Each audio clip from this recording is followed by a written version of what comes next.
Roch Kaboré is the president of Burkina Faso. He was sworn in on December 29th and has now been more than 100 days at the helm of this small West African nation. We met him during his first state visit to Paris. Mr. President, hello and welcome to Euronews. Just 2 weeks after you took office in late December, Burkina Faso was hit by terror attacks. On January 15th, jihadists from Al-Qaeda in the Islamic Maghreb struck at the heart of Ouagadougou, killing 30 people. How well is the country recovering from this attack?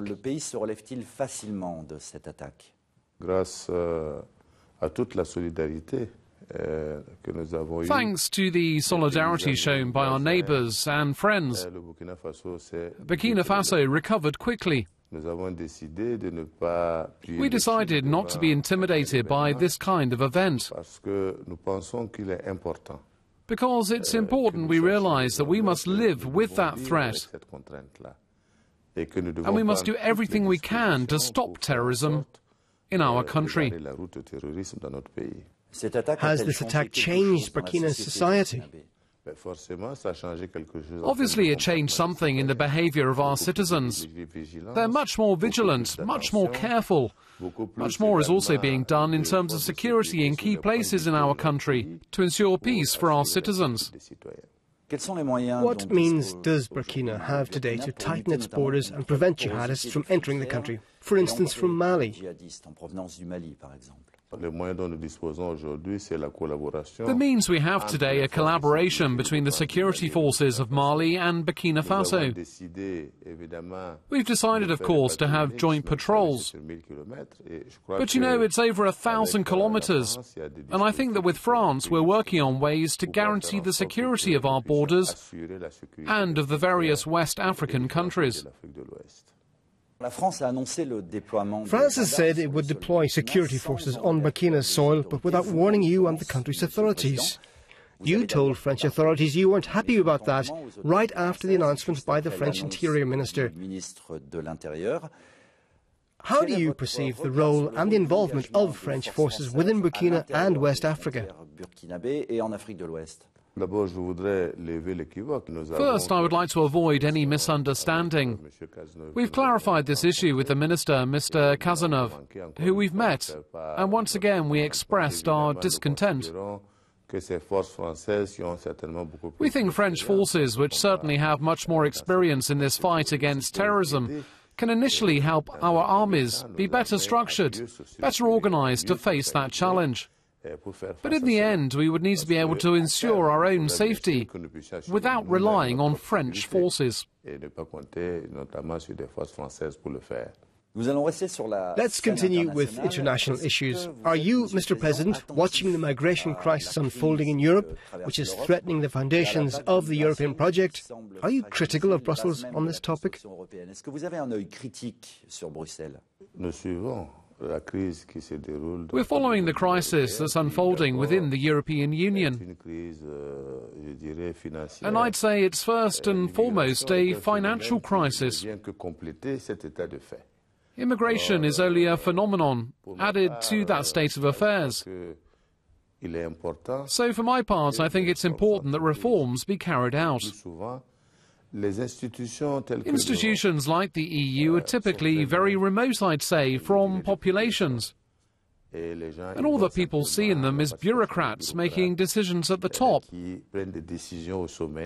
But in the end, there's little concern about the impact of these decisions on people.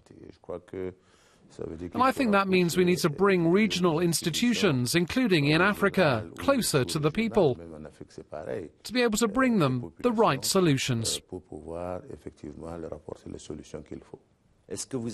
Do you wish to boost cooperation with Europe, with Brussels? I think it's necessary. It's absolutely necessary that the cooperation we have today, and that's what we've asked France. We asked not only for the backing of France, but also more generally for lobbying at the European level, to get much more support from them too.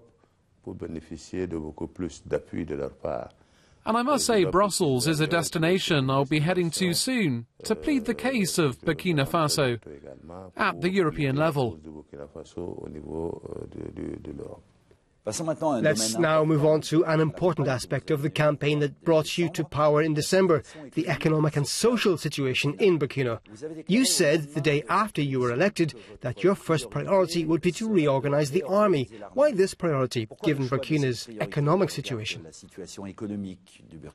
It's important that we overhaul the army, first so it can be a republican army, so it can be an apolitical army, and that it sticks to its role, which is to defend Burkina Faso's territory and people.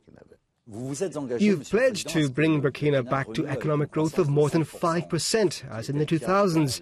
How can this challenge be met, knowing that the drop in the prices of gold and cotton, Burkina's main exports, could get in your way this year?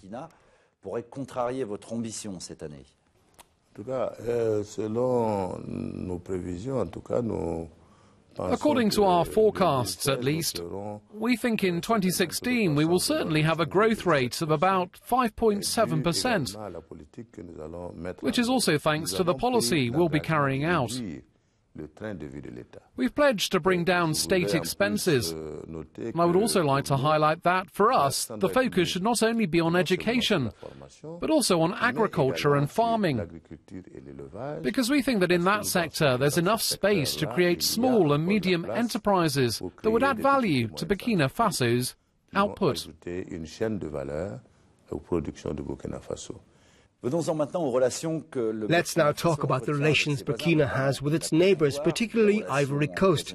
These are tense given your arrest warrants for Blaise Compaoré and Guillaume Soro. You've told a recent press conference you were not closing the door on diplomacy. How do you see the future of your relations with Ivory Coast?